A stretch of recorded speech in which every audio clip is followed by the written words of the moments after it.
Yeah, it's picking up some game audio. Okay. I just tagged Batzel in case he doesn't know that we're about to record. I think he should know, but we'll see. At worst, he can enter later. Also, let's make clear in which order we will speak, just so we don't make a problem again. Same orders are as last time.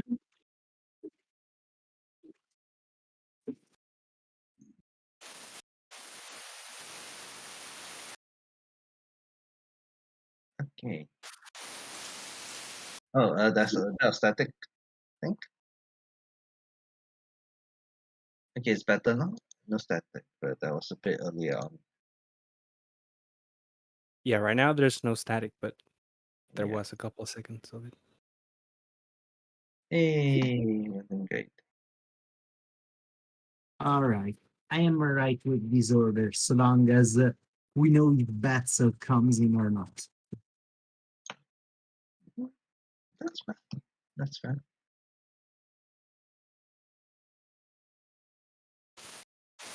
Well, I put my cursor over Cam, and now this Singapore is dancing, and I don't know how to feel about it. It's not dancing, it's starstruck, I guess. I'm not sure how to describe it. Yeah, but it looks like it's dancing, so therefore it's dancing to me. I just want to talk about Grookey dancing. That's all I want to talk about. About the Oh, the upcoming preview. No, well, that and also the just Oh yeah, this there is episode that. that we had. Oh yeah, that there's a tidbit as well. We will have to spend a lot about how much the Satoki Chu episode was genius. It was. Yeah, I Well, absolutely loved the Sato King episode. I wasn't which disappointed. one? So, like, you mean this one right now? Like the second Yeah, one? Or you mean the first Yeah, one? Okay. the last one. The most recent one. Yeah.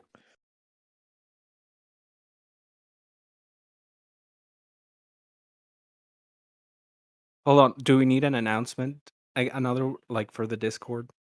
Just so people join? We mentioned Ah, I see.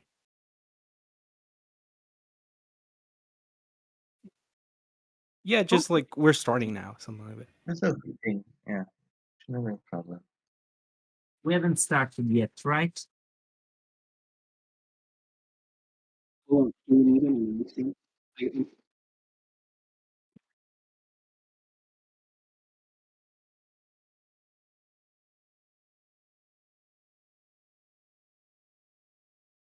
Until then, we are dead.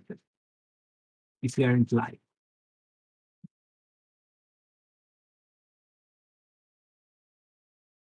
Yeah, I know, Amy. Well, we'll wait. I think Batzel is probably not here at this point.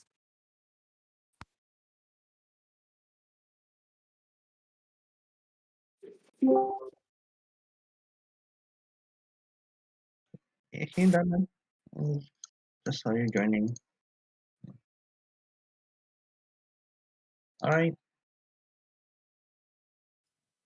Hello, everyone, and welcome to the Egghead podcast. So, today is a little bit of a lighter week than usual, but we have two episodes to discuss and a lot of news, actually. A lot of news has come out in the past week due to this month's interviews and magazine releases. And we'll also be discussing that Bidoof, that Bidoof video, that short little video. So yeah, we do have a little bit to get into today. So I'm your host Moot, and here's our speakers.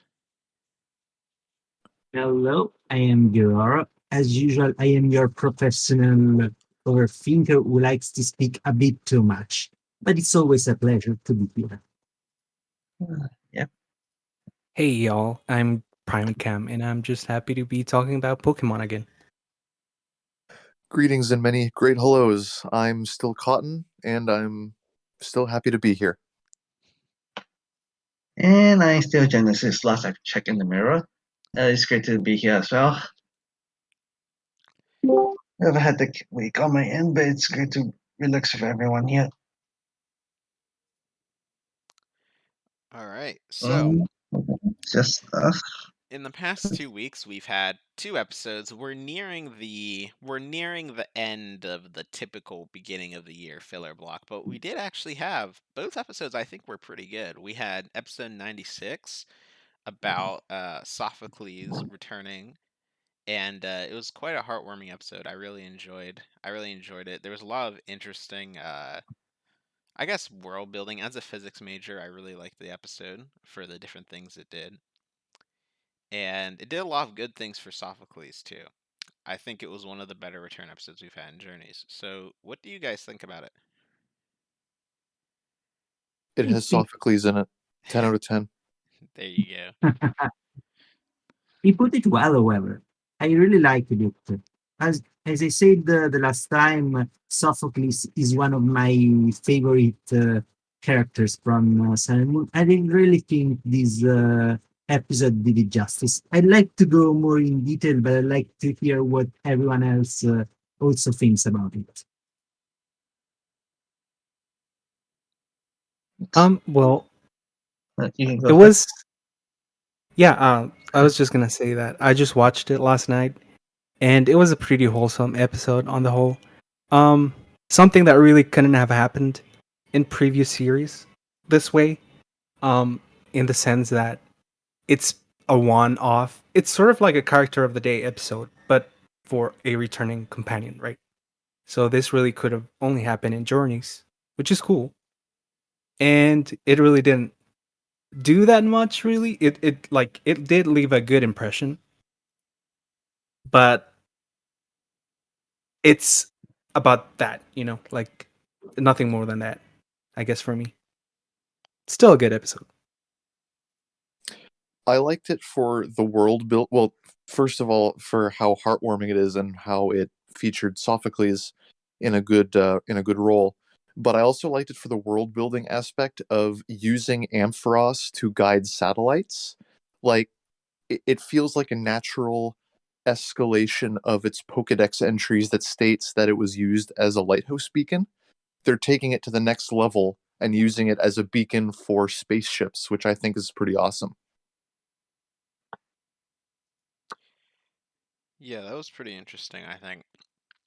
I think, yeah, because I don't think we've ever really seen that used in the anime before. Like, we always hear in the Pokedex entries and stuff that Ampharos can shine an incredibly bright light. But I think this is really the first time I've seen it being utilized in a way. It was really interesting because normally they just use Ampharos as, okay, it's an electric Pokemon that can use electric moves, etc. But having a light that could be like focused and amplified to track down satellites is a really interesting idea. And overall, I think it was written well. Like there was also one thing I found that was really interesting was the way how there were multiple Amphiroses as contingencies. So it was kind of like a competitive program, but not really. And I thought it was really interesting. Yeah, I think the strongest aspect of the Sophocles episode is that it really uses well the idea of making this series a bit more Pokemon in the human world, because this really makes the Moss Deep Space Center feel like a JAXA equivalent that really runs all these very intricate space missions beyond just sending rockets into space for whatever reason. But I like that it's very realistic in a sense, but still built on a fantastical element that is the fact that Ampharos can shine light through space, which I think is the correct mix. Kind of like we saw in the Magnemite episode, for an example. And really, I really liked also the fact that it was multiple observatories all working together. So it really worked well to justify why Sophocles was involved, and it really worked well to highlight his best qualities, especially the fact that he was an insecure guy paired up with a Pokemon that is also clumsy and kind of insecure himself. It's a good way to show where they are similar and have Sophocles show off his development. That was really good. So yeah. He got the Ampharos from Moline, right? Was that confirmed? Yeah, that's what Okay. I said. Basically, Sophocles wanted to be there, and so Moline lent his Ampharos. Yeah. I think I think it was on the whole, I think it was written very well. It was written by Amode, who normally writes these small like one-off episodes these days like this. Her previous episode, I believe, was episode 82. That cake episode was very well written. And yeah, I really enjoyed this episode. I hope we get more of these, just stories about the characters, like the returning characters. They don't, like, for example, I think a big reason why some people had issues with the Dawn Returns was because they were always these giant spectacles about, you know, legendary Pokemon, but we never got an episode just about Dawn. And I hope we get more stories like this for different characters, as opposed to, not every return has to be this massive, crazy thing. I really like it was kind of like almost a casual type thing. You guys touched on it, I don't remember if it was Cam or Cotton touched on it being almost like a character of the day episode, and I think that's a good thing because it expands the world. Like it makes the world of the Pokemon anime feel more alive when you're like reminded that Ash is not the only person progressing in this series. Everyone else is progressing almost in parallel with him towards their own dreams. I think that's a really important thing that not a lot of people talked about. I saw like on social media and other forums. So yeah, that's one of the big pluses I would give this episode. Yeah, that's a very good point. Yeah, one thing I really liked of this episode in particular is that it felt very, yeah, we're meeting an old friend, but in a very natural way. Like, for example, Ash asking how everyone is doing in Alola, Sophocles mentioning that Kiawe wants to face Go again, even asking where Rabbit is, which leads to Cinderace being out of his Pokeball for the whole episode, which led to some very funny scenes. I really liked them. Which really, it's a lot of good little things. Also, like how they made the very cool looking the entire asteroid retrieval return, which really we got to talk of how the actual mission went in the end.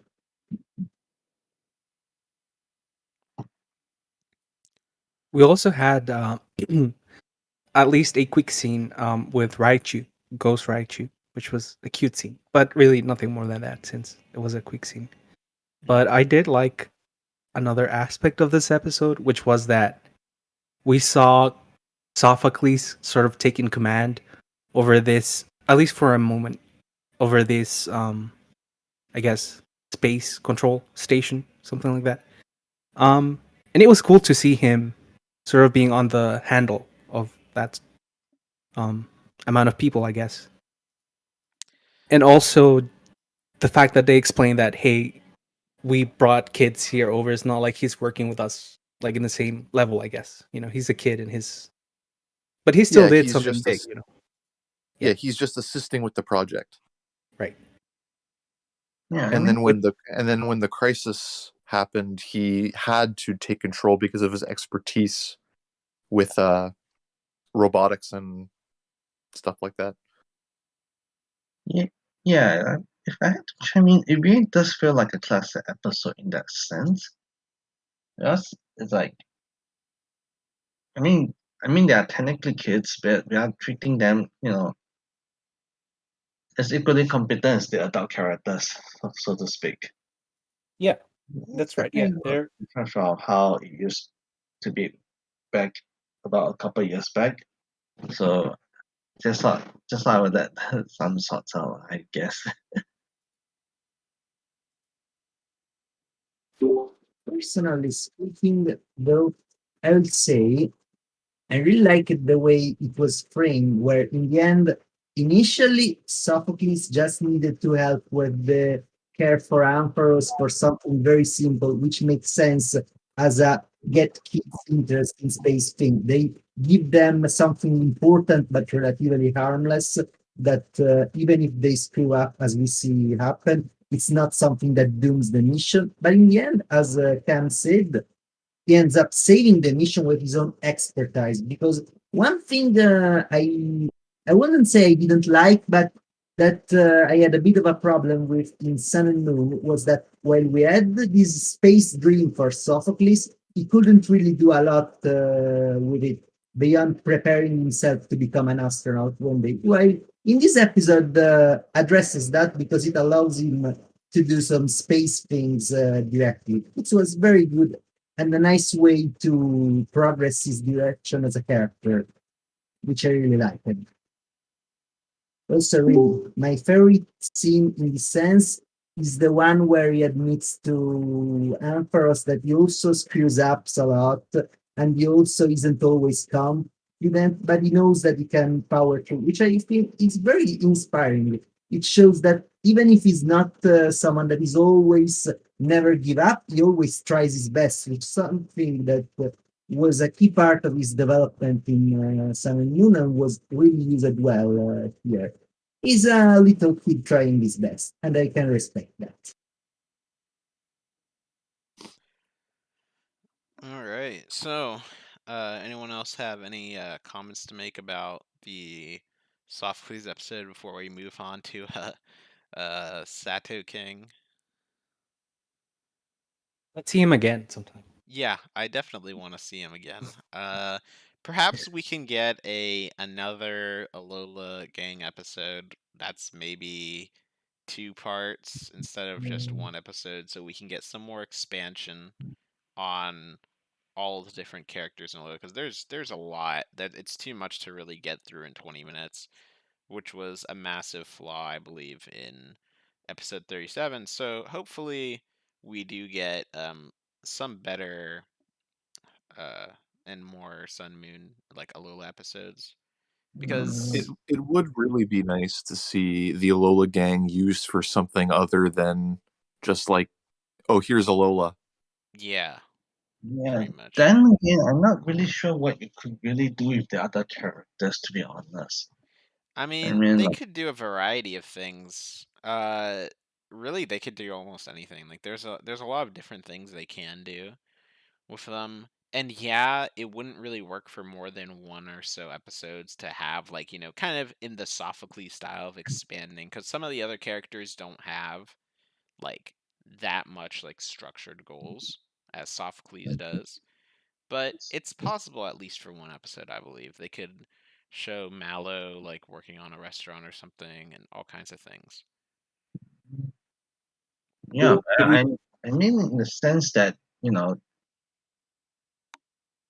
I finally had to think of an episode idea that wouldn't just come off as being a post-season episode of SM, so to speak. Because a lot of it, a lot of the characters are being tied up in Alola, so it's like,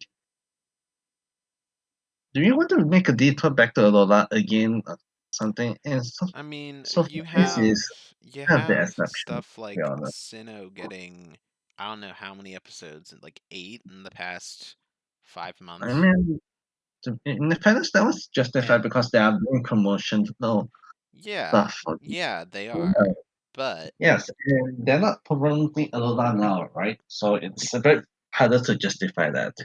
I mean, I can see where you're coming from, Yeah. but I don't think that stuff is limited to Alola.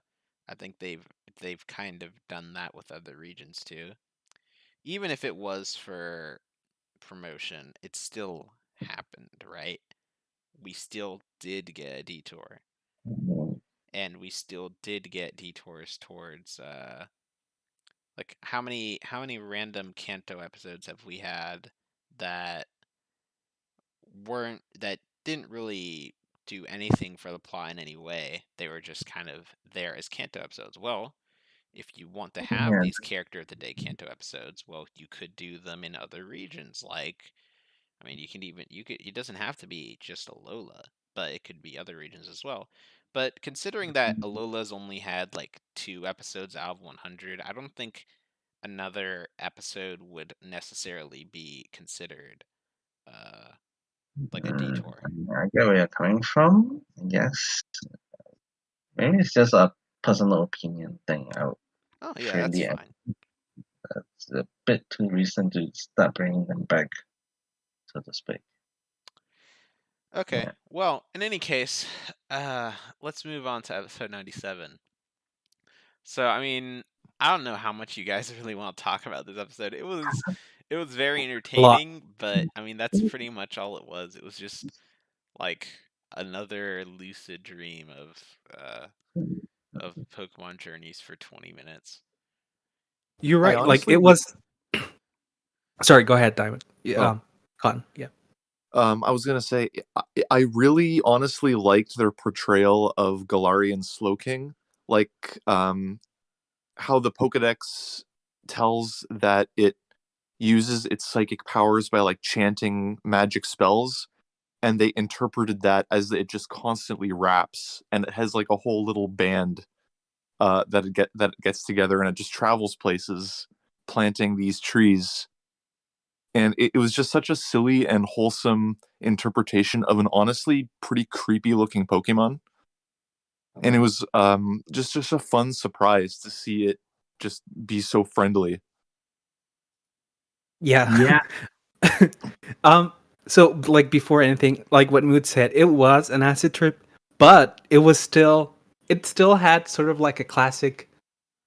I don't know how to say it. It's not character of the day, but it is like a classic failure, I guess you could say, plot of like Pokemon. Like the way that they had to resolve. Well, Ash and Go really didn't do that much, but they had to resolve a conflict between right, like the two forms of Slowpoke, and Slowking, and so it still gave it enough of a plot, and it went completely acid trip, even more than the first one, where Yeah. I don't know, I just couldn't help but be entertained Yeah, throughout it the was whole of very it. fun to watch. I like it really feels that they just went completely off the rails and just wrote whatever whatever would be funniest, which I like, like we need to have episodes like that every once in a while.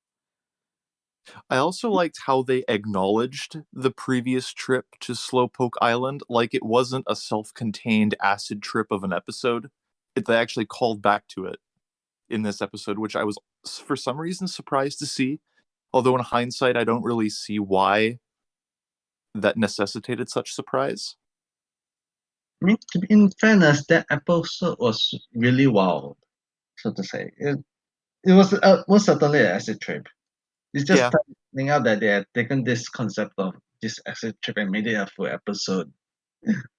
it's just I was watching the episode, and when they called back to it, I was like, oh, that's canon, I guess. I guess it's because we haven't seen them talk about the other two-in-ones, so maybe that. Yeah.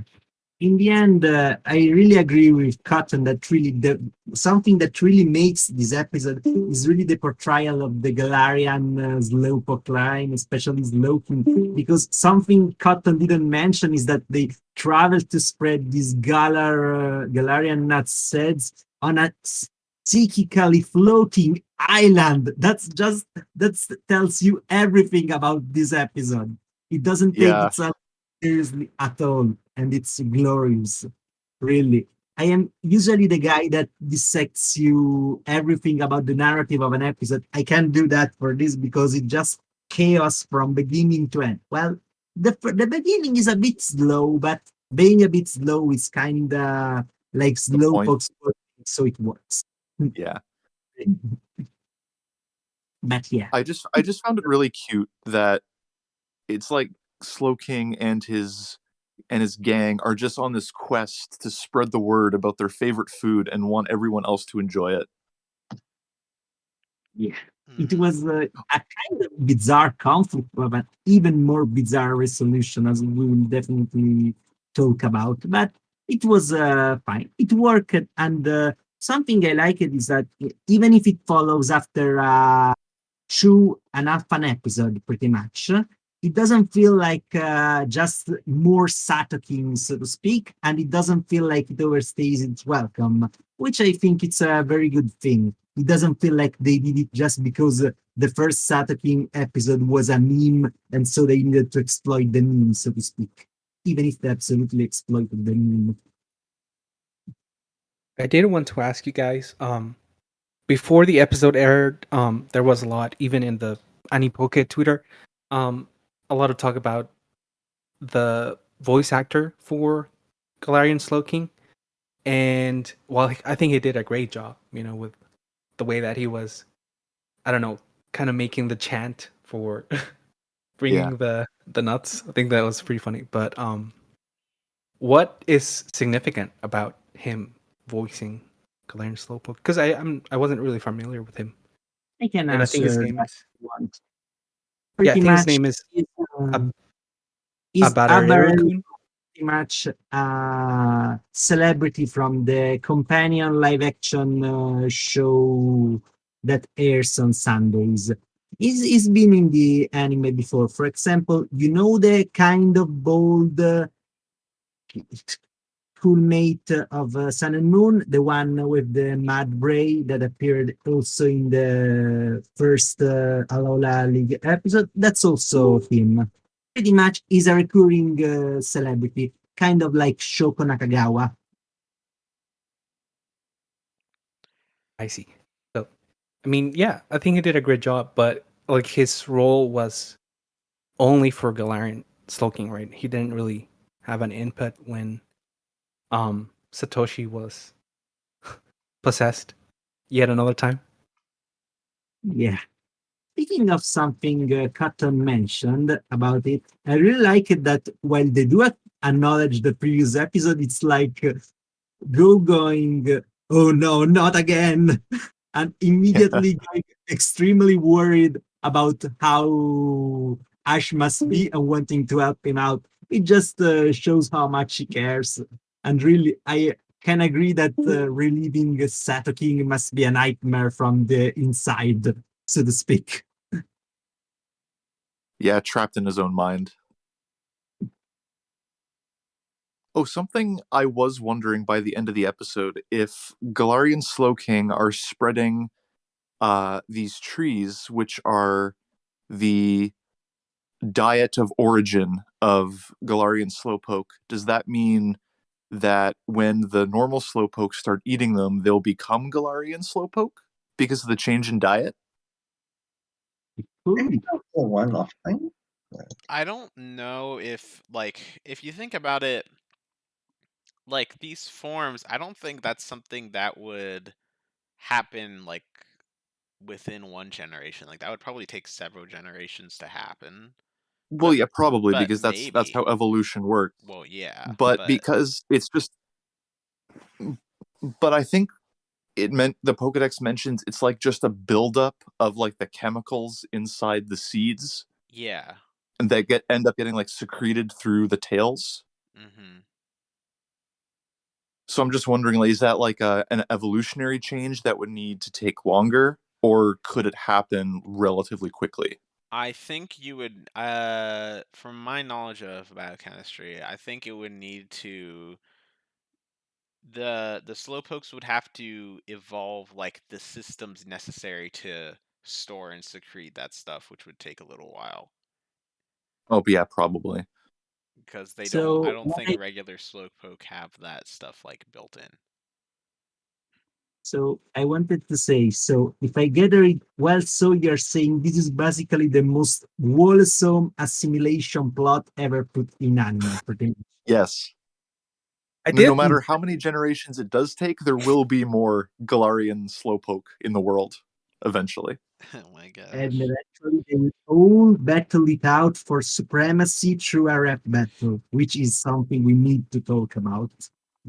The Slowpoke World War. Yeah. I did think it was gonna go south at one point. Like they were gonna start. I don't know why. I thought they were gonna start fighting, but no. Which was good. I'm happy that they were able to assimilate. Yeah. In the end, there was a war. It was just waged like with sick burns through rap. Really, that whole climax was ridiculous, but ridiculously fantastic, if I can say it. I mean, I did want to mention because I did enjoy this episode a lot, but I still think there were some disappointments, I guess I could say, and one of those was the fact that we didn't see any of the too slow king, I guess, without the crown, right? Like we didn't see them at all. They just Oh sort of yeah. came back in like a Attack on Titan transformation scene sort of thing. But apart from that, we also didn't see Cinderace this episode, which, considering how he was a part in like the first episode, I really would have liked to seen him at least a little bit. But it's not that big of a deal in the end. No, We got Grookey is now the marketing character. yes, Yeah, and now we got it's group kind of events. surprising that like they really changed it up on Cinderace like that. Like Cinderace is very popular. It's still popular. They still make a bunch of merch with it. It's just like it's kind of shocking to think that he hasn't had a focus episode in over 50 episodes.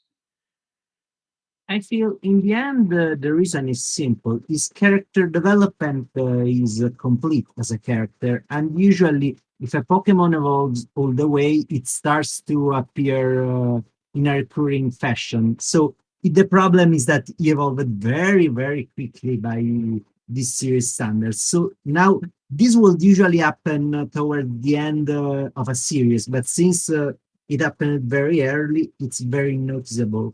I don't think he appears enough when we need one of Go's top batters. But it's true that I wish they probably found something for him to do more often, so to speak.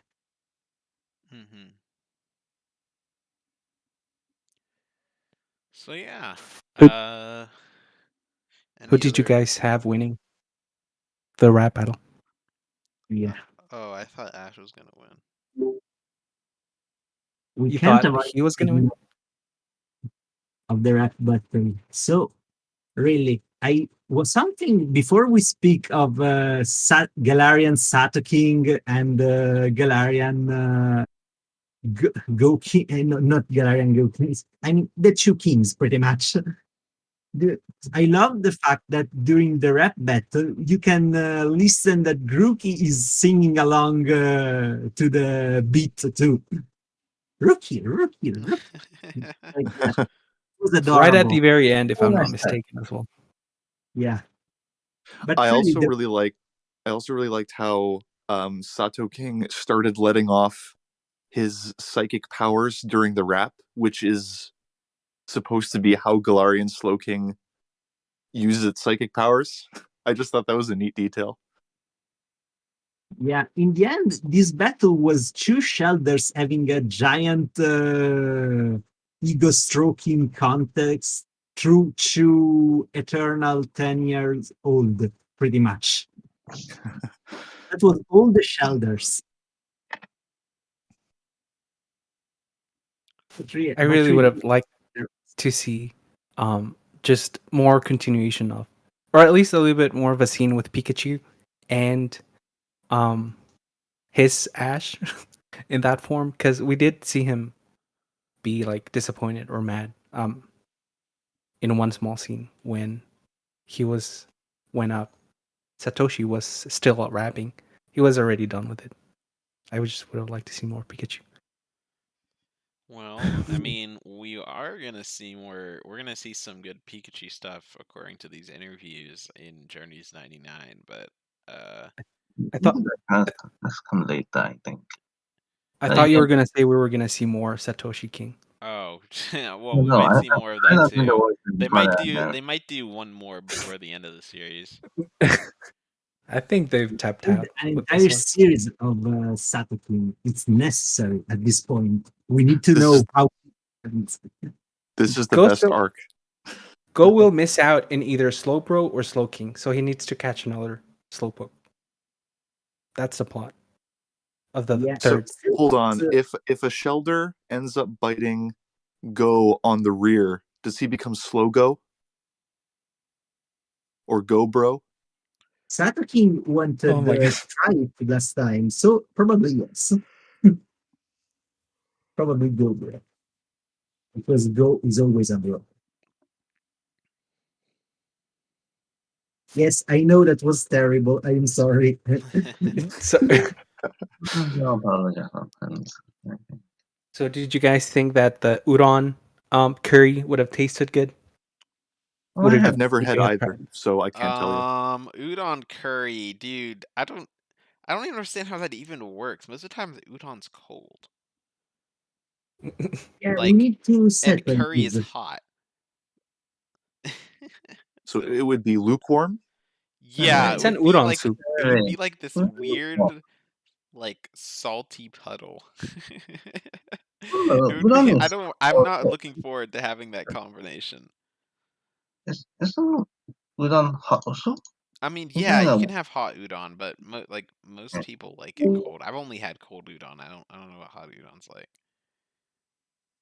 Yeah, we need to settle these, however. So, for everyone in the podcast, which side are you on of this rap war? Are you a ramen guy or an udon guy, or you are a curry guy, or just the combination of the two? Which Uh, side are you on? I'm a ramen. oh, I've had ramen, so I I, think I'd be udon. yeah, I'm an udon oh, side. curry though. I am probably curry side as well, but I am open to the offer of peace that is the curry udon. In the golden pot. Yeah, I love how the hell did it become golden from that fusion? How did it Magic. work? It was created by two psychic Pokemon, okay? It's just magic. Yeah, it's probably magic. All right, Which so obviously means I think we have a lot to talk about for interviews, so I think we should talk about the video stuff now. So this was a really interesting thing because I think it was mainly done by a Western studio, right? Or like yeah, yeah, it uh, was mainly done by Western animators, which is interesting because normally Pokemon stuff is done by Eastern animators, primarily OLM, the studio who does the main anime.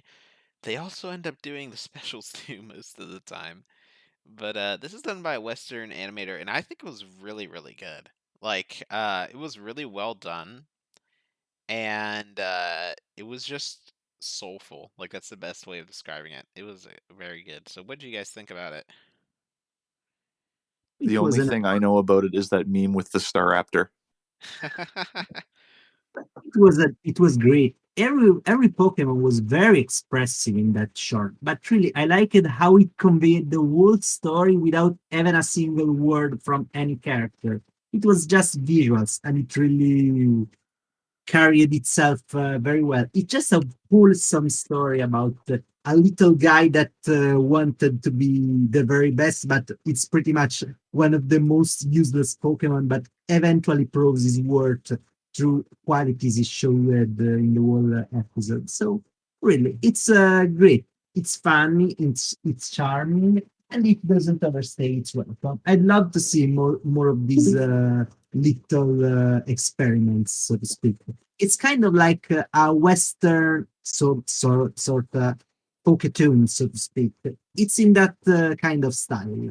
And as we discussed it before in one of our previous episodes, that's a very interesting side of Pokemon animation that we want to see expanded on. Yeah, yeah.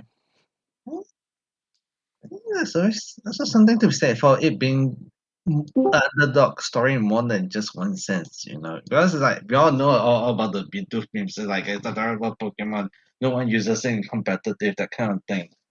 But then in the beginning of stuff, it's like we see Bidoof amongst its community and everything, and it doesn't fit in there either. It's struggling because it's trying its best to be, it's trying its best to help out with like taking down the trees and everything, and it's still messing up over there. And it's like you just want to root for him. It's Yeah. it's the kind of underdog story that gets us invested. It went longer than I thought it would last, like about when the trainer catched Bidoof. I thought it would end about there, but no, I'm happy that it went longer and try to just make something longer that sticks, and I think it succeeded at that. Mhm. Just a very wholesome short. Even places we didn't expect it to go. It's like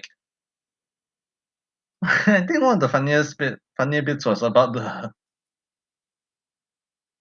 it being used mostly for HM stuff, and it was like, Yeah. I think a lot of people was like, oh no, no, why? Yeah, I mean, and then at the end he got sent into a battle and completely caught off guard. It's like, yeah, you think, oh, haha, memes, but then it's like, oh, okay, that's something to actually care about now. Like, Yeah. Hey, Yeah, Bidoof is not just memes. Memes. What did you just say? He's yeah, not I just was memes. something So I liked about this episode in the end is really that it takes the premise that pretty much is, yeah, Bidoof is a meme and makes you care for this Bidoof as a character, so to speak. And I will admit, I initially thought they wanted to do a bit of a black comedy ending that pretty much Bidoof was only sent in so the trainer could use a revive on one of his Oh my other. god. Yeah, it, Grim- I was thinking, since The this is a, number of times I've done that. yeah, that's why, because this felt like something that I was thinking, okay, this is written by Western crew, so maybe they would make this sort of game node. But I'm glad they instead went for something more sincere, where Bidoof actually proved his work. It's more fitting for Pokemon in the end. Okay, so is there anything else? Any other specials or things you guys want to talk about before we get into some upcoming news and stuff? I did just want to mention like the other shorts that I think we didn't talk about, and that was the Jigglypuff Poketoon one, and I guess the last sort of part of Evolutions. I think we didn't talk about that, but I just wanted to say that you should watch it. I think Evolutions ended on a sort of high note compared to how it started, and Poketoons just keeps delivering. So that's all I Hmm. wanted to mention. Yeah, I think the last 3 episodes of Evolutions were all 3 of them were amazing. Like they were extremely well done. It's kind of incredible, actually. So yeah. I mean, Okay. definitely just Oh, okay. anything else? Then just wanted to chime in a bit because like they definitely moved away from the just adapting the game climaxes, so that's definitely a step in that improvement, I would say. Mm-hmm. Yeah, I agree. They did some more varied stories, which was really good. So yeah, Mhm. now we got well, honestly, we got a lot of information. We just got a lot of stuff to go through. And we got staff lists and summaries for Journeys 98, 99, and 100. People were very curious to see what episode 100 would be about, and looks really interesting. Actually, we're getting Charizard back. I think no one was expecting this. Like people were expecting like maybe Ash versus Marnie Part 2, or maybe Project Mew or Hop or whatever. But no, it's Charizard. We're actually getting Charizard over a year after it was debuted in the opening.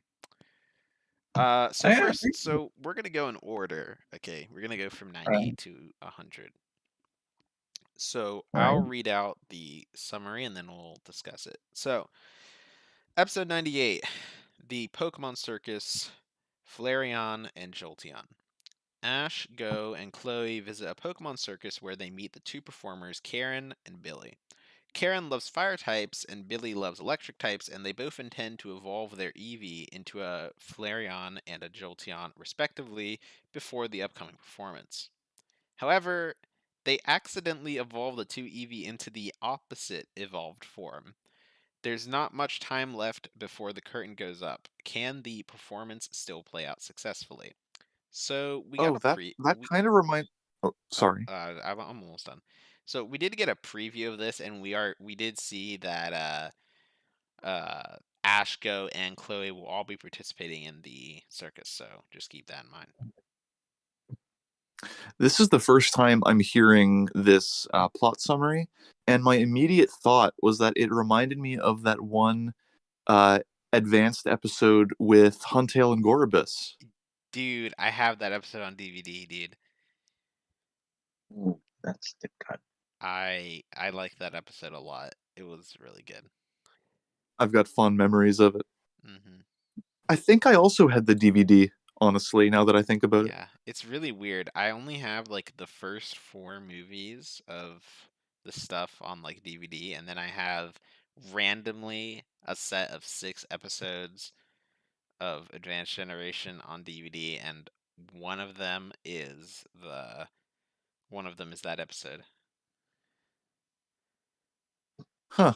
Yeah, so Interesting coincidence. yeah, it's really interesting. For some reason, they put the first part of the Team Magma, Team Aqua arc on that DVD, but they didn't put the second part, and it annoyed me as a Yeah, kid I to no remember end. that. Like, oh my god, it was so annoying. Like, I don't know why they did that. because it's the only way to incentivize you to be interested in that specific arc. Oh, That was not an okay. arc. If you want to know how it concludes, you have to buy the second DVD Oh set. my god, yeah. My mom did not buy me the second DVD set, so I had to watch it on TV uh years after it aired. But yeah, uh I do think this is pretty interesting. Like, people were kind of freaking out when this episode was first unveiled, like uh, over a month ago now, in that special preview, and people thought that Chloe was gonna be like doing some kind of competitive performance, like a contest or a showcase. But it's a circus. Honestly, I think this was the best result, in my opinion. Uh, and I'm very excited, pretty interested. I hope that like we are getting closer and closer. I discussed this in a podcast months ago, but basically we are getting closer and closer to Chloe finally moving on from the evolution quest, and I'm very Yeah, excited to aren't see what they do with her. aren't these the last two she No, needs to meet? Sylveon is left, and Right. there are some implications with that, but people are very hotly discussing whether it'll result in, Serena coming back or not. I'm not sure. I think it shouldn't be. Like, if Serena's gonna come back, I don't think it should be for that. But regardless, Sylveon is the last one after this, and I think they're gonna do it fairly quickly because, like, they probably just want to be done with it because it's taking way too long. Basically, it's taking way too long. Actually, Mooch, this obviously means that Sylveon means that the final trainer will be Penelope from the kindergarten episode of X and Y. That's the trainer that will return. Mark my words. Oh boy. Well, Would you be just willing to smash an egg if that doesn't happen? I will be yeah, honest, man. I don't want to commit to this. If I don't want to commit to saying Serena will or will not come, but I think it's best if you just could. Because I know I know everyone wants her to come back, but it's like a bit worried about how they might handle her. You know?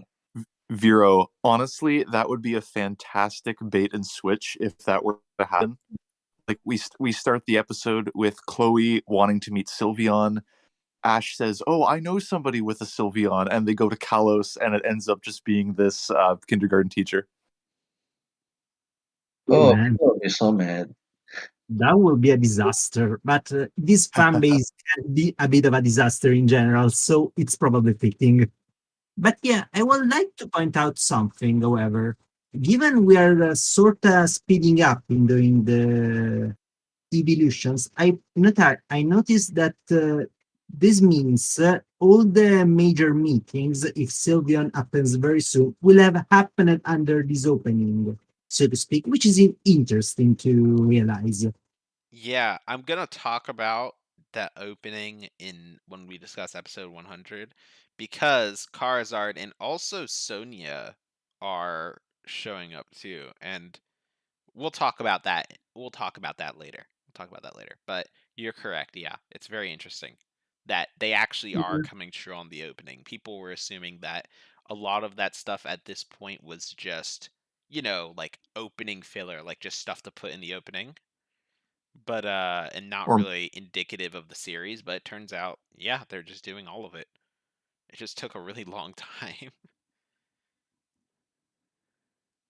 Yeah, I wanted to just say regarding this episode, I have good expectation of it because much like the Regina episode, it feels like an episode where Chloe has a direct hand in helping the evolution trainers instead of being sort of just there to learn the lesson. And after I was a bit disappointed, Lithium was used, I think it's a good idea because it feels like something that may be pretty fun to follow. So I have good hopes it will be a fun episode. We'll see when it goes.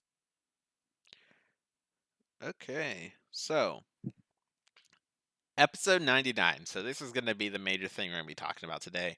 Ash versus Marnie. There is a basic, almost every single magazine was talking about Ash versus Marnie. There were interviews.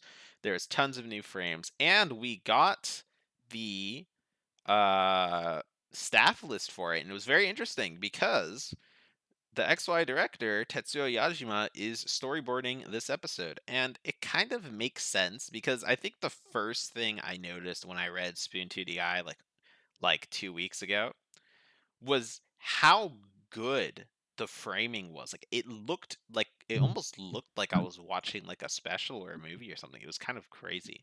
Like especially in Pierce's gym, the scene with like the toxicity and Pierce himself, it looked amazing. So I'm very excited to see this episode. I'm gonna read out the summary just again so that everyone is on the same page. So, episode 99, Marnie from Spikemouth. In Marnie from Spikemouth, it's been decided that Ash will be facing Marnie from the Galar region in the Pokemon World Championships Hyperclass. However, in an attempt at making Marnie win a walkover victory, Team Yell feeds Ash misinformation regarding the venue of the match and sends him to Spikemouth, where he encounters Marnie's older brother and Spikemouth's gym leader, Piers. Piers drives Ash to the real venue in Winded City on his motorcycle, and on the way, he tells him how Marnie feels about the championships. It's time for a fierce hyperclass match to begin. So, this match has been confirmed to only be in this episode. It's a one episode battle, and it's a 1v1 between Gengar and Grimmsnarl, and both of them to Gigantamax. So, it's going to be, I think, a pretty interesting battle, but it's kind of odd, right? That they've suddenly decided to do a 1v1 as opposed to a 3v3, breaking the format that we've had so far. So, who do you guys think is going to win? I really hope Marnie wins because from what I've heard, this episode seems to be very badly paced, and I feel that's unusual for a character as popular as Marnie and for someone who's been advertised this much. So I hope she wins, if only because that would mean we get more of her in the future. I Hmm. would say that this is a bit of a damned if you do, damned if you don't situation, since I feel both results have a bit of an issue baked into them because, of course, you don't want, as Captain said, to just waste someone like Marnie. But at the same time, this isn't just Marnie's debut episode, it's also Gengar's Grand Gigantamax battle debut. So, of course, I don't feel it's worth it that that basically make Gengar lose, which I think it's a poor decision in that poor Gengar already feels a bit like the punching ball of the series. So it's not exactly the best idea to make him lose again. Of course, if it happens, maybe it's the setup for more of a Gigantamax training. That's also possible. But from where I stand, since we know that Journey's episodicness can go kind of all over the place, I'm not sure if there is really a good solution that both introduces and uses Marnie well and doesn't demean Gengar pretty much. So I feel if Marnie does end up winning, it would have been better if she fought against someone else. Because if she wins, then as Cotton mentioned, it will feel like they just made it a 1v1 so Ash could get a quick defeat, so to speak, rather than something that was more elaborate, which I think will make it feel a bit artificial, so to speak. Of course, I'm just evaluating possibilities. Maybe the episode will be very good and blow me away. We will see. That's also a possibility. Um, if I can say, I think I am much more excited, or I guess interested might be a better word, in the outcome that Marnie wins.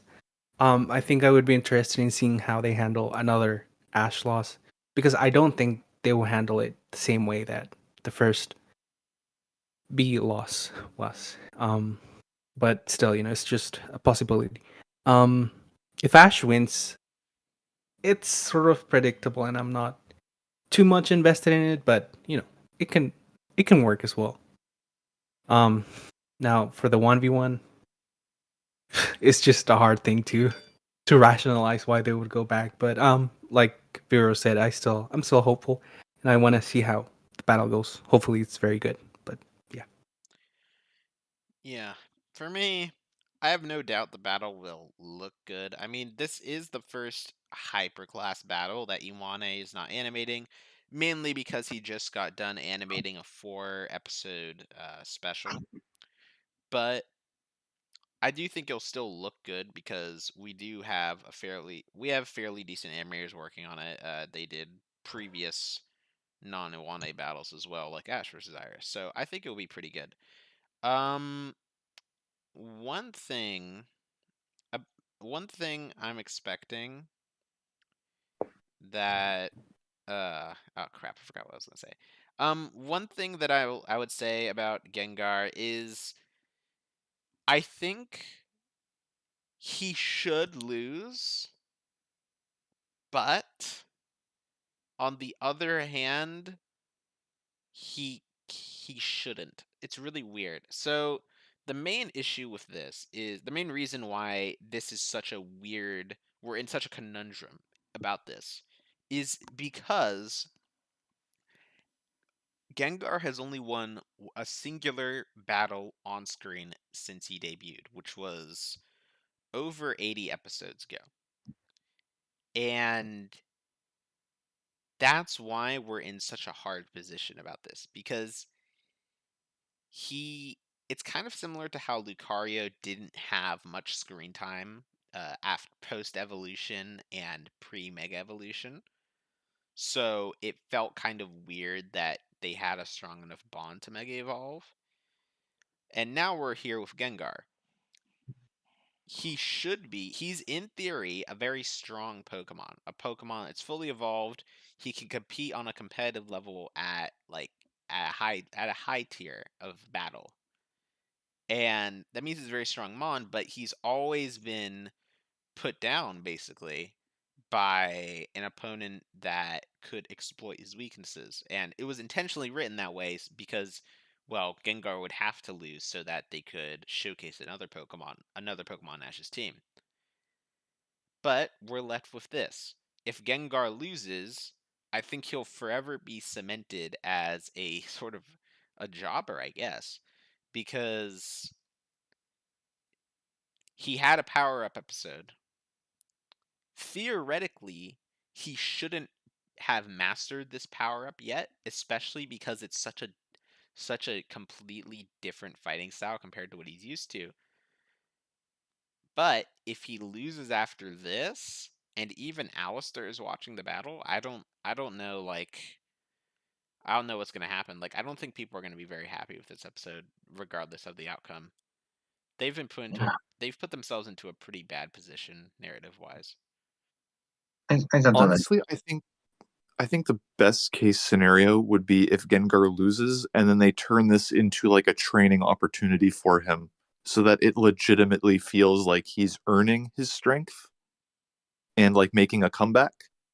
But at the same time, yeah, it's just such a messy situation. I feel the major problem of this situation is also that when we saw with the previous two gimmicks, with the Z moves, Pikachu had no problem.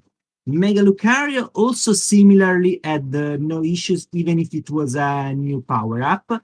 So it kind of makes Gengar the odd one out because I do feel that he needs to train to legitimize because as I mentioned the last episode, it was a bad decision to just focus on Ash and Gengar claiming the power rather than earning the power. But I'm not sure if we had then focus on the earning of the power. You know, that's just a bit of something I'm not sure if Journeys will do. If it does it, good. I do agree with Cotton, but I feel at current situation it will make Gengar feel like the odd one out if he's the only one to not get his gimmick queen, so to speak. And that's from someone that doesn't really like the focus on the gimmick queens we have gotten in the hyperclass so far. Of course, we'll see. But as Moot says, it's kind of a conundrum with an hard solution to find. And that's just a mess. I will be happier if they choose for this one-on-one for Ash to lose if he loses, of course, with someone like Pikachu or maybe Dracovish or hell, even Dragonite. That way, it will make you feel, oh my god, Marty Strong it defeated Dragonite, but I don't feel Dragonite is made to be a powerhouse on purpose, so to speak. You know, just he mostly fought in battles that Ash couldn't land narratively rule. So I feel it would have a good oh shit quality because of how Dragonite fought so far. You know, that's my take. You know, make someone that doesn't hurt his reputation if he loses for once, compared to someone that has mostly been used to lose so far, which is a bit of a shame. And really, it's made a bit worse because Gengar not only had the backstory of someone that was abandoned and then found a new trainer with Ash, but during the previous Gigantamax episode, there was focus on him going to Alistair about how happy he is being with Ash because things are looking up. So it feels like first they make you think Gengar is happy with his life, and then they basically punching him in the face, so to speak. That's I feel bad for Gengar. So what you're saying is that Marnie shouldn't beat Gengar or Dragonite, but she should beat Lucario. Well, here's the Well, that thing. Like, Lucario I'm- is so damn strong. Like, I literally cannot think of an opponent that Lucario could not potentially beat. I'm not kidding. I'm just joking. Yeah, I'm I just know, joking because but I don't like that's like it's Lucario. a funny thing because like Lucario is so fucking strong. It's so crazy. Anyway, so now that we've got kind of the details about the episode out of the way, let's talk about interviews. So Animedia had interviews with both Piers's voice actor and Marnie's. And it was they were both very interesting. We got to see a little bit more about the about both how the VAs feel about the characters and how they were asked to play them, in addition to some more insights into the characters themselves. Let me just pull up my stuff real quick.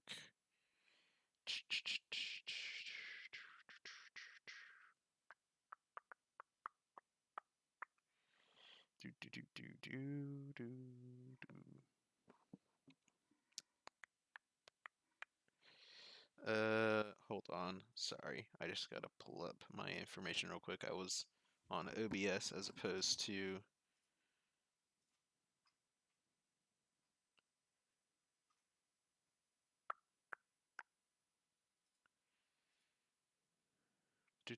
Um,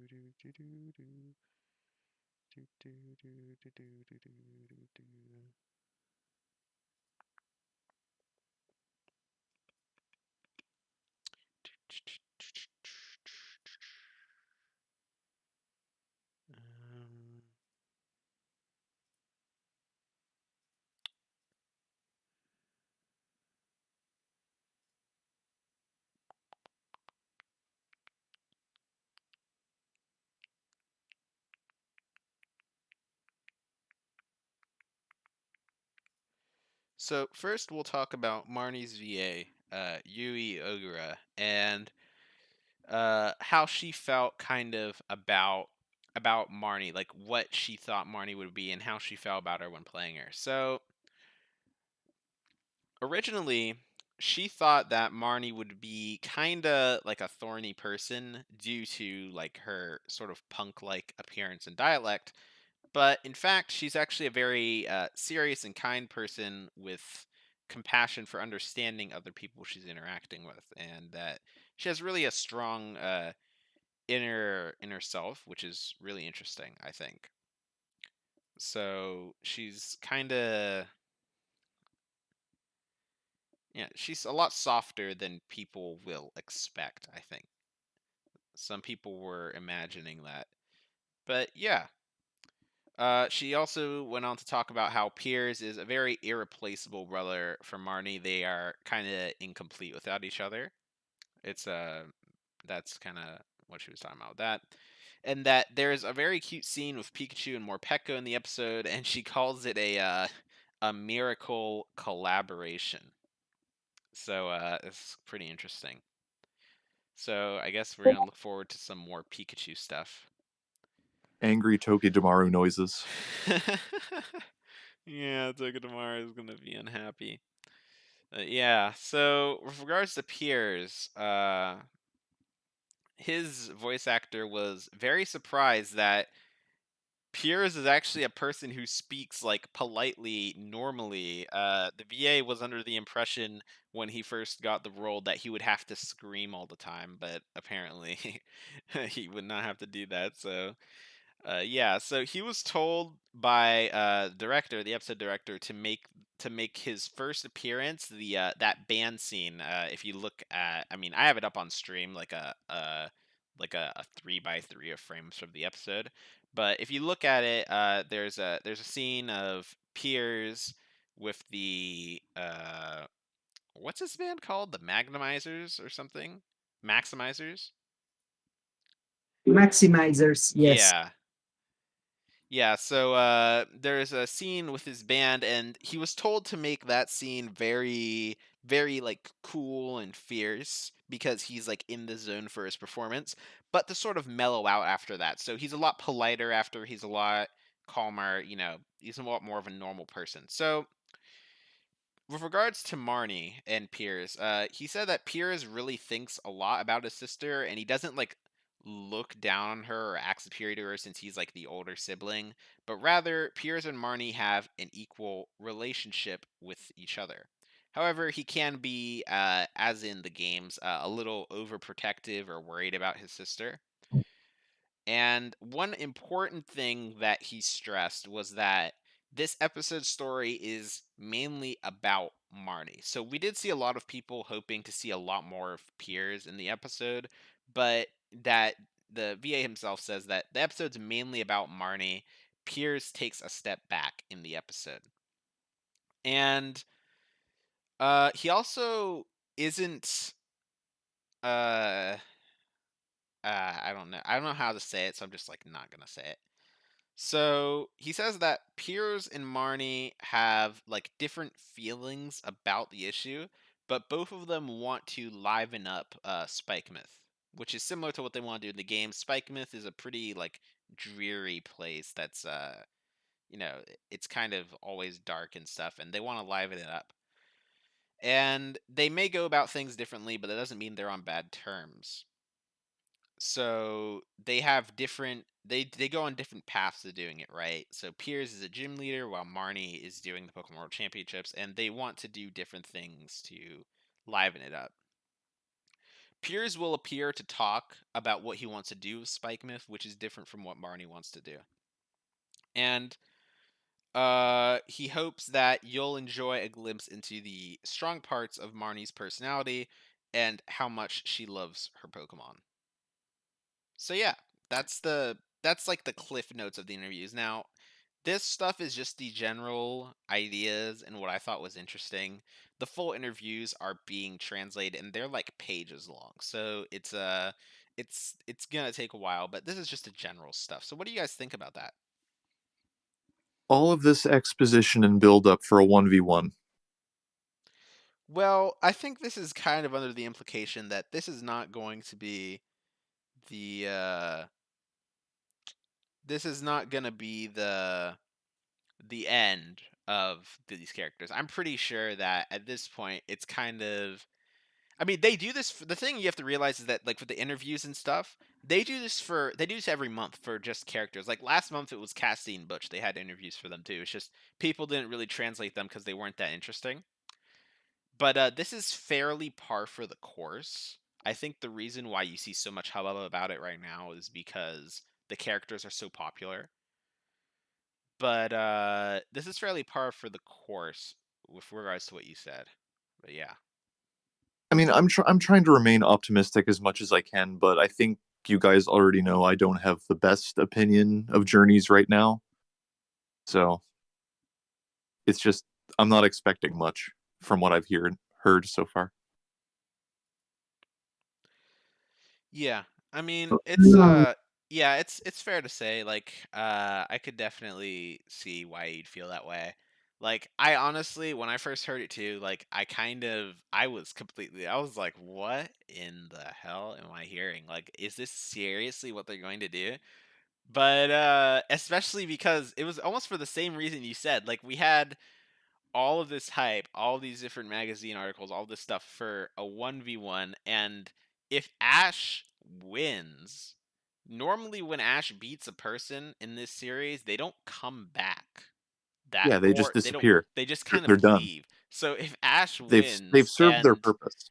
and Marnie doesn't show up again in a focus episode, and that's it. Like we had all of this hype. Like people have been hyping up the Gala Rivals for 2 years, and we just get the singular episode. Like holy, like people are gonna be mad at it. I don't think it wouldn't. I don't think it would be good either. I mean, I'm gonna be honest. I don't think it would be good if Ash wins. This is Marnie's only focus episode. It was a 1v1, and that's the end of it. Um, but I don't think it's gonna be their only episode. Actually, like I think that I think Marnie is gonna win. I do think that like it makes sense for her to win because timing wise, Ash is a little too close to the masterclass for where we are right now.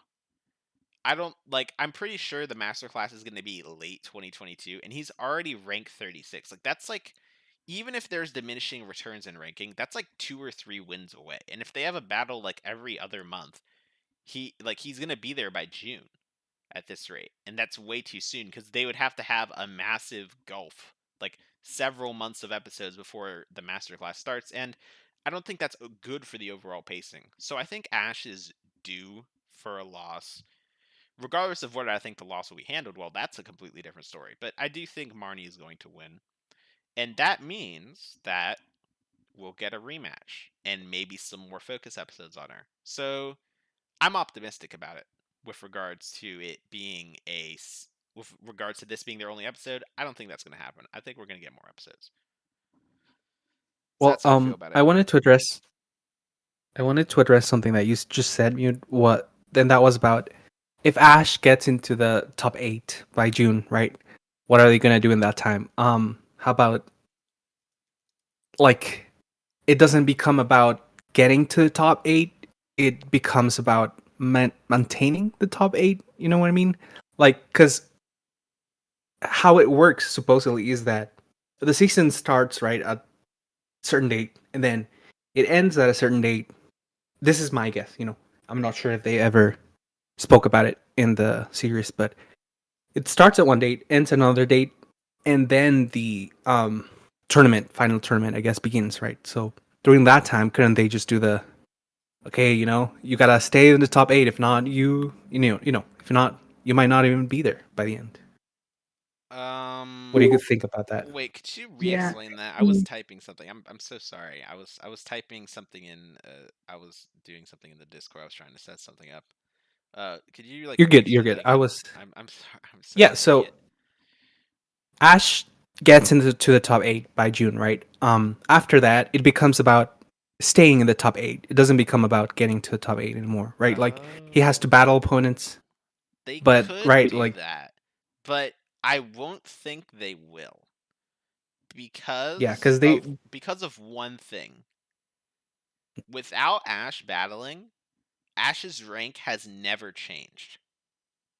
yes, Now, yeah, that if was you've what I was ever gonna say. played Didn't any remember. sort of ranked game before, and if you're on a ladder, you know that your rank will change because other people are passing you or falling behind you. Without any input from you, your rank might change here and there by several places. They've never done that with this. Yeah, Ash's rank has been stationary whenever he's not battling. Why? Because well, it'd be too complicated for I think really for kids to like figure out like oh his rank he was rank 36 last time. Oh, now he's actually rank 41. Like it wouldn't it's too complicated and they wouldn't really do it. And so I don't think they would do that. I think it could still work what you're saying, and it's definitely an interesting idea that would lend us to more battles, but I think they want to treat the masterclass as a Pokemon League style deal when it comes to the narrative pacing. It's like the final tournament, he gets in, he does the tournament, he's done. That's what I think they're going to do. And as a result, I think Marnie is going to win and that it would be delayed. yeah, Yeah, no, it makes sense. I think that Kant proposes an interesting idea, but I think logistically it has some noticeable issues. One issue I'd say, for example, is that if you think about it, if the focus goes from being in the masterclass to staying in the masterclass, at that point, then it starts to feel a bit like the plot is stalling until we reach the actual tournament. It feels like Ash is kind of stuck in place until they decide to announce the tournament, which Yeah, is a it's bit. hard stuck. Oh my god. Yeah, it's already a bit of an issue because now he needs to wait for an invitation for his next World Commission Series match. So it risks to feel like Ash is a bit too passive, which is a bit of a general Jones issue.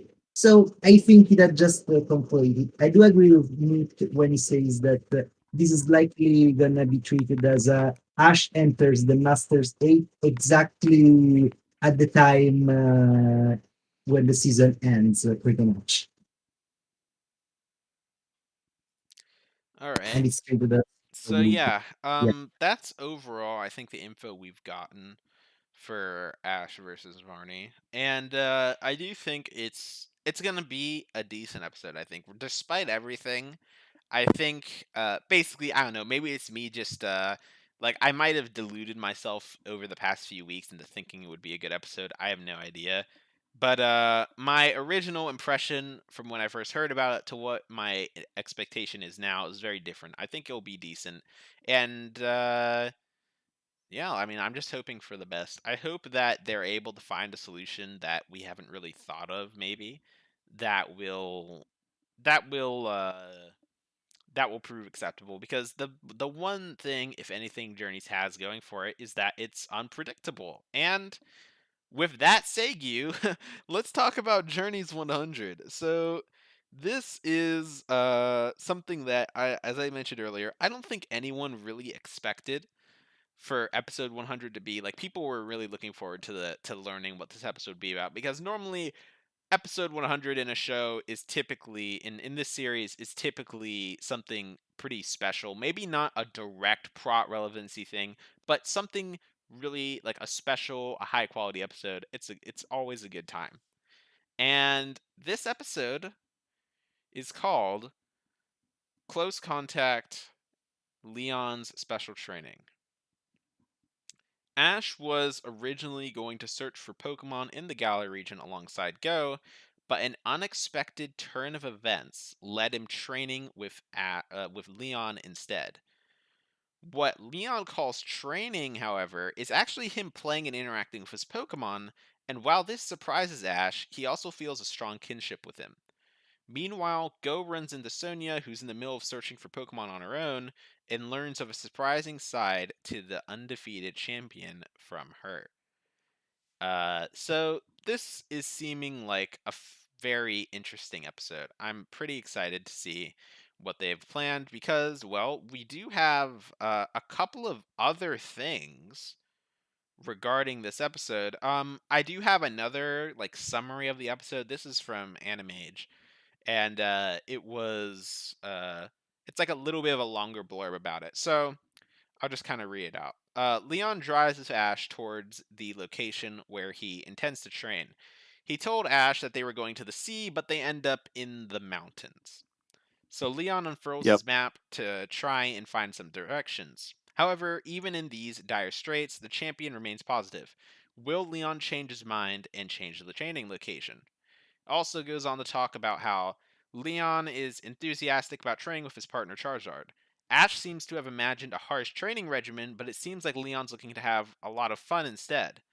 It seems that Leon talks about what he's trying to do as a trainer and even his outlook on life. So this seems like, overall, I think, an episode that a lot of people were asking for. Not the Charizard part, but the part about Leon himself. Uh, Prior to, really, I think, episodes 82, 85, and 86, we didn't really know much about Leon. And his relationship with Ash and why they seem to like each other so much was never really elaborated on, and it was never really developed. Leon, since episode 12, we've known that Leon is going to be the sort of final boss of this series, and it's the goal that Ash is trying to reach. However, we never really got much of an elaboration on him outside of really strong dude with a Charizard. And I think that this episode will change that. And I'm very much so looking forward to it, because I do like Leon as a character. And I do want to see more of him. So, what do you guys think about this? I I do think. feel. Oh, you can go first, Captain. Sorry. Oh, thank you. I feel from what I've just heard that this feels very promising and very consistent with the characters, especially with Leon, because we saw in the Cake episode that first little bit of characterization that painted him as like a friend to all Pokemon. And that really fits in with his game interpretation, where he's just this super positive, super inspiring, genuinely good person. And I'm liking that we're going to get a little bit more of that. And even with Sonia, she's interacted with the Go before, So this seems like it could almost be a continuation of that, just like two, not old friends, but like two acquaintances, like learning a little bit more about each other. Mm-hmm. Yeah. I do agree. I think it will be very interesting. I want to see kind of, I want to see more. I want to hear more about what Go and Sonya talk about because it could be pretty interesting. But if I had to guess, I'm assuming that Sonya will tell at Go what Leon shows Ash. And when I say show and tell, I mean like, the whole idea behind storytelling of like, showing, not telling. So Leon will show Ash who he is, while Sonya will tell Go who he is. And I think that will be a very good parallel for us to get like a sort of a full view of what they're trying to say. I do feel that in the end, it's good that we are having an episode all focused on Ash and Leon interacting because, as we said at the time of the alchemy episode, that episode did really more about Ryan than it did about Leon in terms of their relationship with Ash. So I think it's a good idea to add this episode so that we can see them be more like equals than Leon as this distant goal that Ash is looking forward to. Just something that makes their connection more personal, makes one look more towards the eventual final match. So I think it's a good idea, and I'm glad to see Sonya again and get some background about Leon. I don't know if they can really build all this interest in only one episode, or even if the episode itself will be handled well. But we can always hope that it goes well. We'll see what the future holds. But I think in the abstract, this episode has potential. I hope it lives up to it. Hmm. Okay. Well, in that case, let's talk about the interview with Daisuke Ono, who is Leon's voice actor. So there was some pretty interesting stuff, which could lend us more to this discussion we're having about Leon and Ash and Leon's development. So let's talk about it. So Leon ZA says that he thinks the secret to Ash's strength. He's asked about like Ash's rise in the Pokemon World Championships, and he says that he thinks the secret to Ash's strength lies in the fact that he loves Pokemon. So he likes them, so he wants them to be strong. Like he wants to be strong and become stronger with his Pokemon, and this passion drives him and attracts people to him. Leon has the same feeling within him and as Ash's charm, and he thinks Ash is just like him. So this is kind of why he's taken such an interest in Ash. So basically, Leon has the same views on battling and Pokemon as Ash does, and that's why he has such an interest in him. So therefore, Daisuke Ono thinks that Leon regards Ash as an equal rival who loves Pokemon, not necessarily viewing him in a relationship between champion and challenger. So I think that's very interesting. And yeah, there's some more stuff, but what do you guys think about that?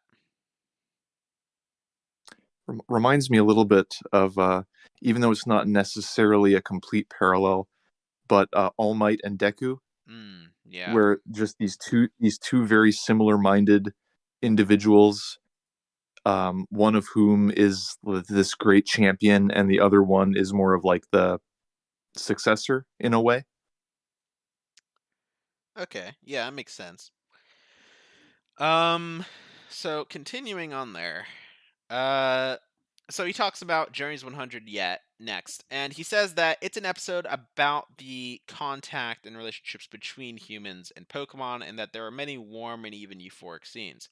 He thinks that it's an episode that will make the viewer think that Journeys is becoming something amazing. Essentially, he's hyping it up. He thinks it's a really good episode, and this kind of reminds me of honestly, it kind of reminds me about in an indirect way about XYZ 28, which is my favorite Pokemon episode of all time, which kind of goes into a retrospective about Ash's relationship with Pokemon and why he does what he does. And that's part of the reason why I think the episode's so good.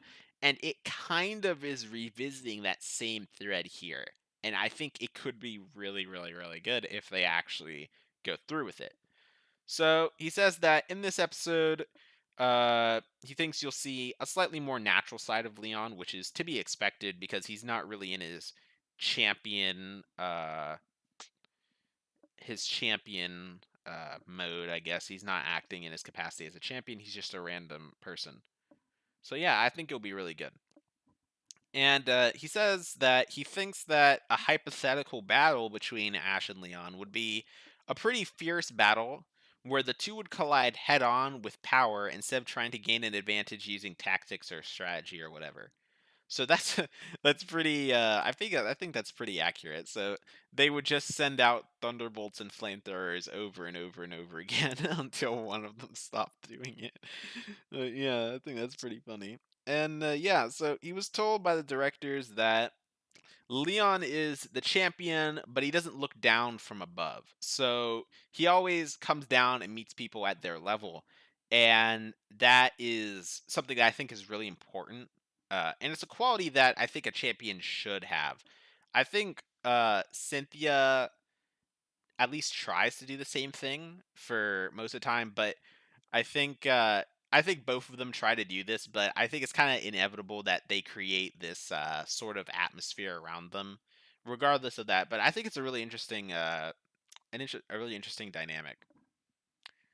So yeah, he says he hopes that we have great expectations for future developments and to enjoy the climax. So I don't think we should look into like him saying to enjoy the climax that much because VAs typically don't have that much information about upcoming episodes beyond the episodes that they're recording. Like for example, Ash's voice actress Rika Matsumoto didn't even know that Ash was going to win the Alola League until they started recording for the Alola League. So I don't think he's saying like, "Oh, dude, Masterclass 2022 confirmed" or whatever. But I am looking forward to it. So yeah, that's the Daisuke Ono video interview. So what do you guys think about what we talked about?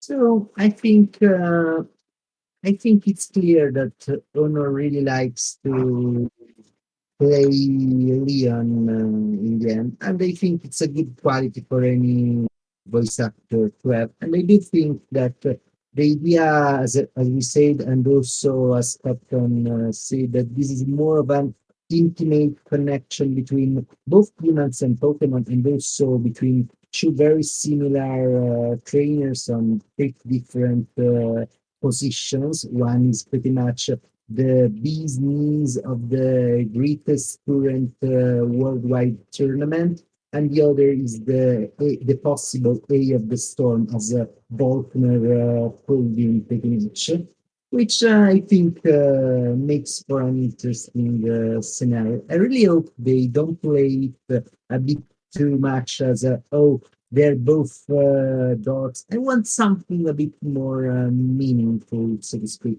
I don't mind if they're both dots, of course. They're both dots in the end. But, something a bit more that connects the show makes the final battle all the more meaningful because I feel in the end, cool battle is only as cool as the build up to it often. So I hope in good things. I want to be optimistic. I don't know how much I can trust journeys, but I want to be positive. So yeah. So that's about the info we have on Journeys 100. We had a couple of frames of it, but they're kind of low resolution, so I didn't put them in the image. I'm not going to put them, but there are a couple of frames of them, you know, like driving on the car and stuff. So I think it'll be pretty fun.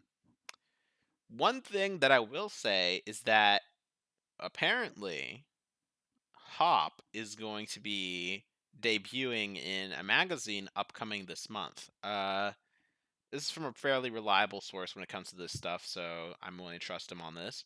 So Hop was mentioned uh, by the directors last year when they were talking about Leon, and they were talking about his role as like an older brother, which of course is indirectly mentioning Hop. So apparently he will be debuting in this month's Spoon 2DI, which I think is very, very interesting.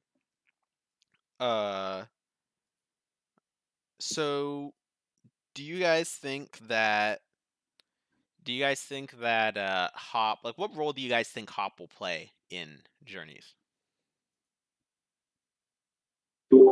It is kind of difficult to say because you think that Hop would end up playing more role towards Ash because, of course, Leon's brother and all. But I do see also a case that has been mentioned before, try to play more in his late game researcher role. So, someone that takes part in Project Team. But I can't really say which will be best because, of course, there's always the possibility that is built as a hyperclass opponent after Man. But I do think that it's kind of tricky also because, of course, Go pretty much took his role as Ash's partner during the Darkest Day arc.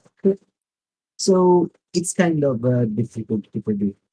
I do think that they could do something interesting if they play that. But I do feel it would have been better if perhaps they would have introduced in a bit earlier, where there was still some room to insert in.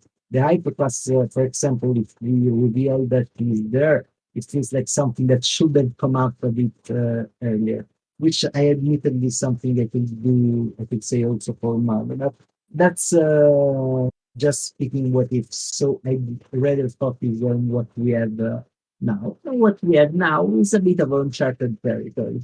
We will see what they have in mind. But I want to hope is unblood well in the end.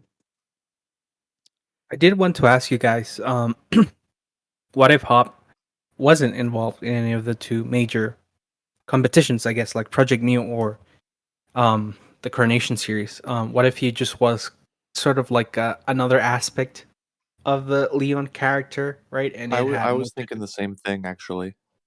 Yeah, Like because he could, it's pretty late in the game, so I'd be curious how they handle that if that was yeah, the route they it's were gonna take it. possible that like Ash could be introduced to Hop through Leon, and he's just like this rookie trainer that wants to be just like his older brother or something like that. Like he doesn't have to be a rival for Ash. He could just be introduced as another facet of Leon's character. If that was the case, then it could be pretty difficult to keep Hop relevant, I guess, to Ash or Yeah, Go. Right. that's the main thing. Unless they do like a Sawyer type deal, but again, it's pretty late for them to do that. I do think that while what you guys said is definitely an interesting take that I think could work, I don't think they're going to do that for a couple of reasons. One, I do think he'll be a Project Mu person. I think he'll be a Project Mu chaser, mainly because we know there's supposed to be five, and we know four of them, and there's one more person. So I would say Hop kind of neatly slots into there. But regardless, I don't think they're gonna go with the rookie trainer aspect because, well, Marnie is there, and basically a pro. Like, she's on the level of professional trainer, and I don't since in the games they kind of go up together. I don't think they're going to abandon that and make him a rookie and Marnie in the top 30 in the world. You know what I'm saying? Yeah. Yeah, I Yeah. mean, we don't have much else to go. If he does join Project Mu, that would be a very interesting parallel between Ash and Go. Ash is Hmm. competing with Leon, and Go is competing with Hop. Yeah, and if I think that Hop could have a Rillaboom, then it would be a perfect arc for like Grookey, for example. Like we could actually get a Grookey arc. There you go. Like it almost writes itself. So I think that's probably what Appa's gonna do. But as Virover said, this series is extremely unpredictable, and we're in almost completely uncharted waters regarding this kind of stuff. So there isn't really a way to predict it aside of what would logically, like narratively, make sense. But they could do something completely unexpected. Like they could make her, it can make him like a rival for Chloe, or even like there's all kinds of stuff, crazy stuff they can do, or that they're willing Who to do. gets to evolve their EV first? Oh Jesus Christ! Noob, no, noob, Oh noobs are my god! Make it stop! Oh my noob. Oh, god! So, just the real rivals for Chloe will be Bebe. Don't you remember? Oh my god! Who suggested that? So that of course it gotta be real, or you will have to get even more eggs on your head. all the eggs. Yeah. Speaking of eggs, I don't think we mentioned the Grookey egg at all this podcast. The Which what? oh yeah, never, We, it's we did just we didn't we didn't mention the Grookey egg conspiracy. it didn't fit, because Grookey was actually doing something. Well, he actually no, he didn't do anything. But that's why I love him. So You, Groupie You love Sam. him just because he's there. yes, Fair enough. Yeah. So he gave us a very most people in our server will know that we made an emote out of his what the fuck face during the Sato King 2 episode, pretty much. Yeah. yeah. So I mean, speaking of that, right? Like we have one Rillaboom confirmed, right? With the shit Pierce, that's his name, and we also have possibly. Well, we don't really know anything about that, so he might not even have a Rillaboom Hop. I'm not sure who's his starter, but it's irrelevant. So with the two episodes that we just had, I guess going back to journeys a little bit to what we had was the first, the Galarian Slowking, right? Grookey had a small role in, like, he was just interested in singing. That was it, basically. In the previous episode, he had a small role, but that was just his usual being curious and then getting lost. And his purpose of that was, giving confidence to Ampharos. That was his role. So we are getting a little bit of more like Grookey scenes, I guess. And I'm not sure if you guys think that we're getting close to something like an arc for him, or is that still not in the mind of the showrunners? I believe that Yuki arc is forthcoming because I don't see them keeping Yuki, so to speak, after they're already fully evolved both in the race and the Italian. But I think they just want to use his marketable cute monkey appeal a bit more, pretty much. But I feel we are getting closer to actually getting growth for Yuki. Hasn't hasn't Hop's starter always been the sheep whose name I forget? Yeah, Mhm. that's like his first Pokemon. He got it before he became a trainer. Yeah, but he also gets a starter Yeah, in he the also end. gets a So starter. Like he gets like your first battle is a 2v1. Like he uses his starter, and he also uses a sheep, a Wooloo. But wouldn't that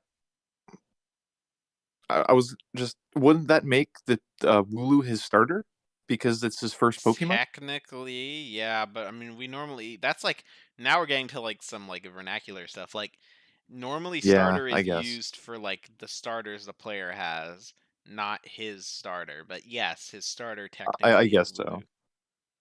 yeah, pretty much we can say that Hulu is his first Pokemon and partner, but Grookey in this case, for example, if you choose Scorbunny, it's the choice of starters you take, pretty much.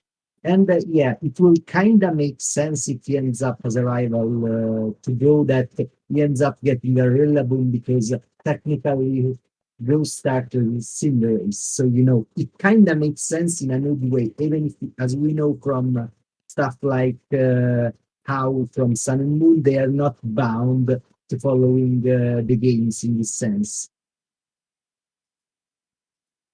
Hmm. So yeah, I think that kind of wraps up our stuff about upcoming episodes. I did hear that the Journeys 101 title has been leaked sort of, but it's not confirmed, so it's not really out yet. But I am looking forward to the next couple of months of Journeys as we ramp up into the third year. And I think this year is going to be crazy because normally the third year, of course, everyone knows the third year is normally the climatic year. It's normally when a bunch of the major arcs happen that have been built up for. Last year, 2021, was already a pretty crazy year for the anime, and that was sort of just the build-up year. Now we're here. We're just getting past the standard early year filler sector, and March is starting off with a bang. I'm very excited. So yeah, um, was there anything else you guys want to talk about before we end the podcast today? Oh yeah, the ripple in time. So Before I that, Mood, I um, honestly I want this ripple in time was a YouTube special that just came out the other day. I believe it's a museum like advertisement or something, and or like a sculpture. I don't remember. Mm. Pretty But much, I can explain if yeah, it's go not ahead, go ahead. just. Yeah, pretty much, it's a companion piece to an exhibit from an artist called Daniel Arsham, which is pretty much his theme as an artist is fictional archaeology. So, you know, he pretty much sees these modern day pop culture icons from the lens of them being archaeological artifacts found several years in the future. So you see this piece of Pokemon merchandise ruined, weathered.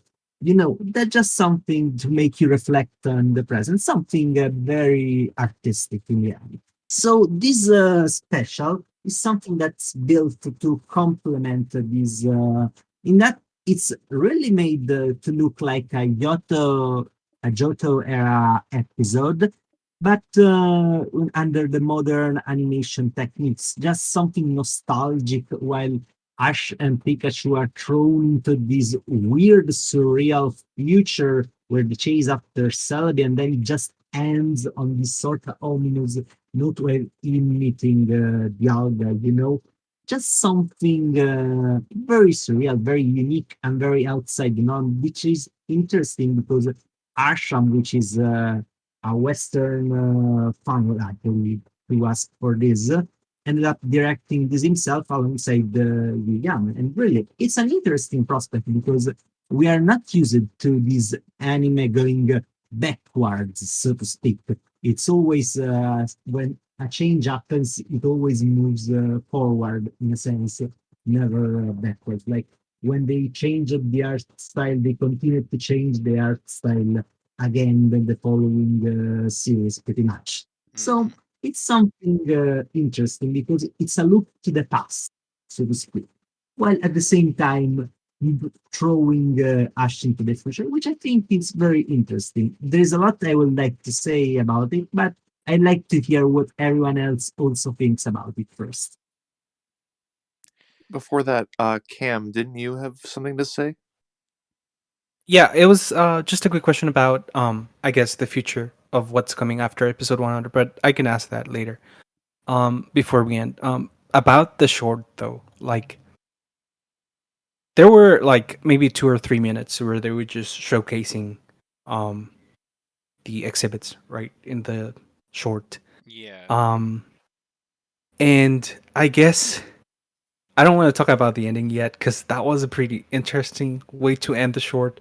But I won't say that I won't pretend to know exactly what the sculptures or like the short is supposed to represent. But like Vero said, it makes you, I guess, just wonder a lot, right? Um, Yeah, I mean, with the I don't want to talk about the ending yet, but one of the, I guess, how do you say it, important aspects of it was the TV screen that was shown. Um, where we see Cynthia, um, when Ash gets transported to the, I guess, I don't know, future. And I don't know, what did you guys think about that? Did you have any thoughts about, I guess, what it could mean? Um, I Oh, you want to speak no, first, Mood? I'm collecting my thoughts. You can go first. Yeah, pretty much. What I think is that this whole short is clearly not canon because, as you can see, we see that in spite of being a pitch perfect recreation of the of a Johto era episode, even having cameos of characters like Casey, Richie, and even Gary, which were semi-recurring characters during Johto, but also you have a cameo from Sensei, which didn't even exist at the time of that era. And at the same time, you also have Pikachu knowing Iron Tail, which it's iconic to him, yes, but he learned only it in advanced generation during the home, pretty much. Even if even I choose you ended up giving the Pikachu Iron Tail ahead of time, it just makes this less like an original series Ash and more sort of nostalgic Ash. Everything we see is something that will feel nostalgic to a lot of people. So it feels like it's taking this nostalgia and throwing it in this confusing future where they're just, something of a relic. You even have this scene where Pikachu looks back to the screen that shows one of the early scenes of the short. Just very surreal. And there is a lot of little details which I've seen people point out in Twitter. Like, for example, one of the discarded ruins that we see is the Bill's door from the his lighthouse episode way back from the original series, for example. So there's a lot of purposeful callbacks for old fans to notice. It feels like something that no fan wanted to do, so to speak, which I think is the reason why Arsham insisted on this companion, so to speak. It's something very interesting because it's just a very neat curiosity. It's a bit of a shame that it's, of course, clearly a companion and not really about a plot, so to speak. It's a lot of stuff very up to interpretation. Even the ending is just sort of open ended. It's not clear how it ends. So I think it's interesting the food corporate, and it's nice to see the old style how will it look if it was animated today. And I think Sayuri Ishishi's design still look very neat. And yeah, it was a fun little shot, unexpected but a welcome surprise. So, can we talk about the ending now? Because it was pretty wild. For me, at least. I don't know about you guys. Yeah, I was not expecting Dialga to show up. Holy, like what, dude? I thought I had. I mean, I like some surreal shows. Like I watched Sunny Boy, and that show has you questioning your existence every episode. But I wasn't really expecting Dialga there, dude. It was kind of crazy that. So you're telling me that instead of just like floating around in space, Dialga's dimensions actually like some sort of like there's like a gate to it through like a sort of like a Japanese style gate or whatever. Like that's super cool. I thought like it was pretty cool. Like it was very interesting and I don't really understand it yet, but maybe I'll rewatch it a few times and figure it out. It's some weird out of time dimension, you can say, so to speak. In the end, we know that out of universe just hey, look, these are all the exhibit. You can see the actual exhibit. But of course, it's fine. It's fun to speculate what it will mean in the context of the actual shot. Hmm. Yeah, there was this weird sort of like opening in the moon that I also. It was just very surreal, but it's funny how it was Dialga that wanted to show up after that famous. I don't know if it's a mistranslation or something of Ash calling Dialga, I think, a son of a gun. I think it Um, was Palkia, actually. I it don't. was Dialga, or was it Palkia? I think it was Palkia. Oh, okay, Yeah, still. but I do think Yeah, actually that was that's quite not funny. son of. I do But think he actually did insult him, but not PG way, so to speak. yeah. Yeah, but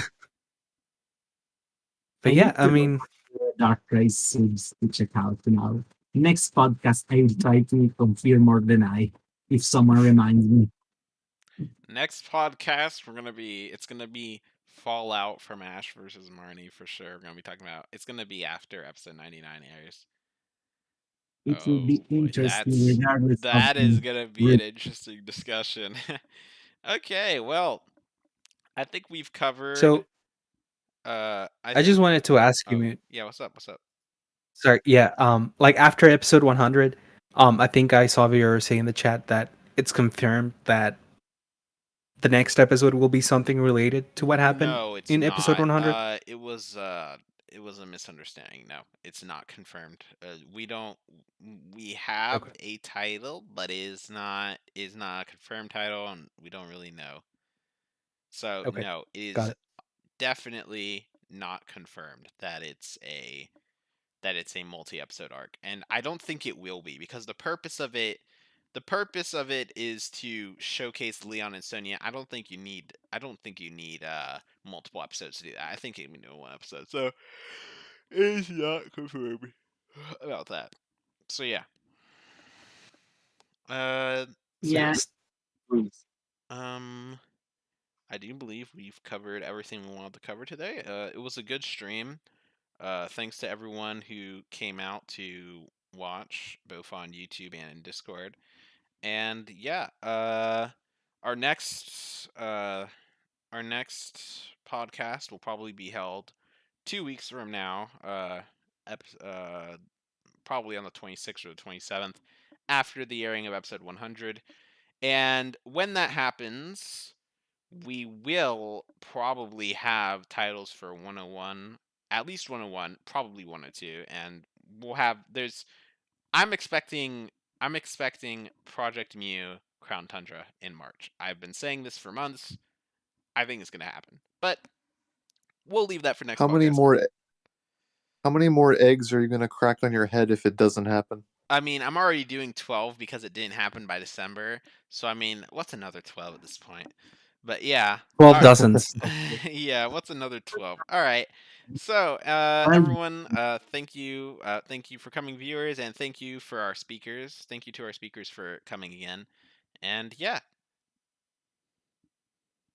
it's been a pleasure as always. It's been Always happy to be here. Thanks for having us today. Yeah, Batzel couldn't be here, but yeah, we'll be here Batzel, next time. Batzel unfortunately Hopefully. couldn't make it today, but he'll be here next time. So yeah, all right. Thank you very much, and I'll see y'all next time. Goodbye, Take care, everybody. everyone. See ya.